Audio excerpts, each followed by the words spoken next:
समाज जो मोबाइल के ऊपर ऑनलाइन जो गेमिंग है उसके अंदर भी बहुत सारे हमारे बच्चे हैं वो बर्बाद हो रहे हैं। सबको लगता है कि वो ऑनलाइन जुआ खेल के या मोबाइल के अंदर जुआ खेल के या मोबाइल के अंदर कुछ करके वो धनवान बन जाएंगे। आप हमेशा से ध्यान रखना कि आज तक कोई व्यक्ति कभी भी जुआ खेल के और धनवान नहीं बना है या धनवान बना है तो वो उसकी अगली पीढ़ी धनवान नहीं रही है। ये मैं गारंटी के साथ कह सकता हूं एक पुलिस अधिकारी होने के नाते कि हमारे समाज का जो युवा वर्ग है वो जिस तरह से ऑनलाइन जुए के अंदर वर्तमान में संलिप्त है वो पूरे समाज के लिए चिंता का विषय है। और उसके अंदर हमारे समाज के छोटे छोटे बच्चे जो 10वीं क्लास के अंदर पढ़ते हैं, 11वीं में पढ़ते हैं, 12वीं में पढ़ते हैं, बहुत सारे परिवार को पता ही नहीं है। गुरुदेव रामाचार्य जी और मंच पर विराजमान समाज के अग्रिम व्यक्तित्व के धनी और समाज के अधिकारीगण और सामने विराजमान मेरे पिता तुल्य बुजुर्गों, माताओं और बहनों, आप सभी को मेरा नमन प्रणाम। सबसे पहले गुरु जंबेश्वर भगवान का एक जयकारा लगाएंगे। बोलिए श्री गुरु जंबेश्वर भगवान की जय। मैं गुल्लूवाली गांव के सभी ग्रामवासियों को खूब सारी बधाई वो देता हूं कि इतना शानदार, इतना भव्य मंदिर बनवाया है और इस मंदिर के पीछे बहुत सारे यहाँ के लोगों के इमोशंस भी जुड़े हुए हैं। ये एक पवित्र धरती है और यहाँ पर एक सुंदर मंदिर की मैं पहले से ही जब मैं यहाँ पर आया था तो आदरणीय श्याम जी के पिताजी की हमेशा से ये इच्छा थी कि इस जगह के ऊपर एक सुंदर सा मंदिर बने। पहले यहाँ पर एक चौकी हुआ करती थी और उस चौकी के ऊपर वो हमेशा पशु पक्षियों के लिए है वो चुग्गा डालते थे और उनकी हार्दिक इच्छा थी कि यहाँ पर जाम्बोजी का एक सुंदर सा मंदिर बने। और आप समस्त गुल्लूवाली जो ग्रामवासी है, आपने और श्याम जी ने मिलकर एक सुंदर मंदिर बनाया है, उसके लिए पुनः एक बार आप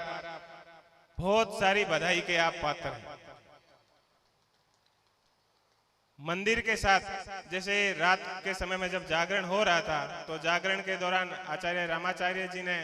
और सभी ने मंदिर की जो महिमा बताई थी और मंदिर के बारे में जो बातें बताई थी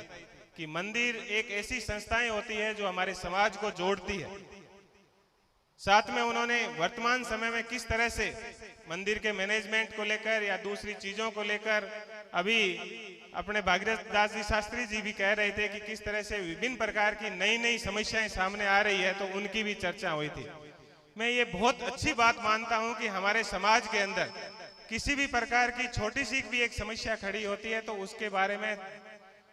बोलने के लिए हर समय कोई गलती होती है तो उसको टोकने के लिए हमारे समाज के अंदर साधु जो समाज है वो हमेशा अग्रणी रहा है और उन्होंने हमेशा हमारे समाज को एक रास्ता दिखाया। तो गुरुजी ने बहुत ही अच्छी एक बात बताई थी कि हम आगे छोटी छोटी जातियों के अंदर विभाजित ना हो और संपूर्ण समाज है वो हमेशा संगठित रहे। साथ में गुरुदेव ने विभिन्न प्रकार के समाज के अंदर किस तरह से क्या क्या कुरीतियां आ रही है और उन कुरीतियों की वजह से समाज किस ओर जा रहा है उसके बारे में भी गंभीर चिंताएं हैं वो प्रकट की। और समाज के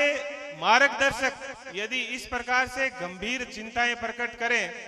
तो समाज के युवा वर्ग और हम सभी को इस बारे में सोचना चाहिए और चिंतन करना चाहिए। वर्तमान समय में सबसे बड़ी समस्या ये होती है कि हमारे बच्चे क्या करते हैं क्या नहीं करते हैं, वो कुछ गलत काम के अंदर लिप्त भी रहते हैं तो उसके बारे में परिवार को बताया जाता है तो कई बार परिवार के लोग हैं वो नाराज हो जाते हैं कि हमारा बच्चा ऐसा कर ही नहीं सकता। और जब वो एकदम बर्बाद हो जाता है तो उसके बाद में बड़ी परेशानी होती है। पहले हम देखते थे कि गांव के अंदर, गांव की गवाड़ के अंदर जब लोग बैठे रहते थे तो किसी का बच्चा कोई भी प्रकार की गलती करता था तो उसको गांव का कोई भी व्यक्ति है वो डांट देता था और उसका बहुत बड़ा एक सामाजिक अनुशासन हमारे समाज के अंदर रहता था। वर्तमान में गांव के गवाड़ के अंदर समाज का या गांव के व्यक्ति का डांटना तो दूर की बात, घर के अंदर यदि किसी ने किसी के बच्चे को या दूसरे को कह दिया तो एक बहुत बड़ा लड़ाई झगड़े के अंदर तब्दील हो जाता है। और उसी वजह से हमारे समाज के अंदर और हमारे बच्चों के अंदर जो एक अनुशासन की कमी आई है, और उस अनुशासन की कमी की वजह से समाज जिस तरह से गर्त के अंदर जाने की ओर अग्रसर है, उसके लिए हम सबके सामने चिंता की बात है। गुरुदेव ने नशे की बात बताई। नशे के साथ में गुरुदेव को एक बात और मैं बताना चाहूंगा कि ना सिर्फ समाज नशे के अंदर गर्त में जा रहा है, बल्कि समाज जो मोबाइल के ऊपर ऑनलाइन जो गेमिंग है उसके अंदर भी बहुत सारे हमारे बच्चे हैं वो बर्बाद हो रहे हैं। सबको लगता है कि वो ऑनलाइन जुआ खेल के या मोबाइल के अंदर जुआ खेल के या मोबाइल के अंदर कुछ करके वो धनवान बन जाएंगे। आप हमेशा से ध्यान रखना कि आज तक कोई व्यक्ति कभी भी जुआ खेल के और धनवान नहीं बना है, या धनवान बना है तो वो उसकी अगली पीढ़ी धनवान नहीं रही है। ये मैं गारंटी के साथ कह सकता हूं एक पुलिस अधिकारी होने के नाते कि हमारे समाज का जो युवा वर्ग है वो जिस तरह से ऑनलाइन जुए के अंदर वर्तमान में संलिप्त है, वो पूरे समाज के लिए चिंता का विषय है। और उसके अंदर हमारे समाज के छोटे छोटे बच्चे जो 10वीं क्लास के अंदर पढ़ते हैं, 11वीं में पढ़ते हैं, 12वीं में पढ़ते हैं, बहुत सारे परिवार को पता ही नहीं है। वो शाम होते ही पूरे दिन वो मोबाइल चलाते रहते हैं, और उनके आप मोबाइल कभी आपको टाइम मिले तो आप देखना उसके मोबाइल के अंदर 10 ऐप होके ऐसे डाउनलोड किए हुए जिसके ऊपर वो जुआ खेलते हैं। तो हम सबका ये दायित्व बनता है कि हम हमारे समाज के अंदर, जैसे गुरुदेव ने बताया कि समाज की सोचे ही ना, कम से कम अपने बच्चों की ही सोच ले। हमारे जो बच्चे हैं वो क्या कर रहे हैं, उनकी संगति किनके साथ है, वो कहाँ उठते हैं, कहाँ बैठते हैं, और वो कहाँ जाते हैं, रात को कितने बजे वापस घर पे आते हैं। रात को 12 बजे वो घर से निकल रहा है तो क्यों घर से निकल रहा है, ये सब चीज के ऊपर ध्यान देने की सख्त आवश्यकता है। और यदि हमने इन चीजों के ऊपर ध्यान नहीं दिया, भगवान बुद्ध ने भी कहा था कि हर समाज के अंदर 500 साल के बाद में गिरावट आनी शुरुआत हो जाती है, और ये बात वर्तमान में सच साबित हो रही है। मेरा आपसे सभी से हाथ जोड़कर विनम्र निवेदन है कि आपकी सबसे बड़ी संपत्ति आपके बच्चे हैं, और यदि आपके बच्चे आपके हाथ से निकल गए तो हम चाहे कुछ भी कर लें, कोई भी परिसंपत्ति दूसरी हम इकट्ठी कर लें, हमें पूरे जीवन भर दुखी रहना पड़ेगा। निश्चित रूप से चाहे भले ही आपका एक बेटा हो या एक बेटी हो, कितना ही आपका प्रिय हो, लेकिन यदि आपका लड़का रात को 12 बजे या 2 बजे घर पे आ रहा है या घर से निकल रहा है और गाड़ियों के अंदर रोड के ऊपर घूम रहा है, तो आपको सचेत हो जाने की जरूरत है कि आपका बच्चा सही रास्ते पर नहीं है। 99% ये 99% ये संभावना है कि रात को 2 बजे आ रहा है, जब मर्जी आए, घर वाले पूछ रहे हैं तो उनके ऊपर गुस्सा कर रहा है, उनके ऊपर चिड़चिड़ा हो रहा है, तो ये पहले लक्षण होता है कि आपका बच्चा या तो किसी नशे के अंदर पड़ा हुआ है और या कहीं दूसरी जगह के अंदर दबा हुआ है। तो मेरा आपसे विनम्र निवेदन है कि हम हर सामाजिक फंक्शन में भाग लें, कहीं पर जाएं, लेकिन उसकी सार्थकता तभी है जब हमारे बच्चों के ऊपर, आप अपने बच्चों के ऊपर ध्यान देंगे, आपका बच्चा सफल होगा, आपका बच्चा गलत रास्ते पर नहीं होगा, तो आपको भी रात को नींद अच्छी आएगी, आपका भी नाम, और आपको ऐसा लगेगा कि मेरा जीवन है वो सफल हुआ है। तो हमारे बच्चों की इस चीज के ऊपर विशेष रूप से वर्तमान में ध्यान देने की जरूरत है, क्योंकि यदि इस चीज के ऊपर हमने ध्यान नहीं दिया तो हम बहुत कुछ है वो खो देंगे, क्योंकि हमारा समाज का भविष्य तो ये आने वाली पीढ़ी है। तो आप बच्चों को डांटना, बच्चों को टोकना जरूर, इसको हमारे बुजुर्गों की जो ये दी हुई एक हमारी अमानत है उसको उपयोग करें।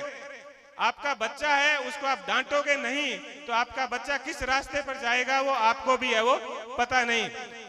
हम बहुत ज्यादा बच्चों को लेकर सेंसिटिव भी हो गए हैं और डरते भी हैं, लेकिन मेरा ये मानना है कि हमें बच्चों के ऊपर विशेष रूप से ध्यान देने की है वो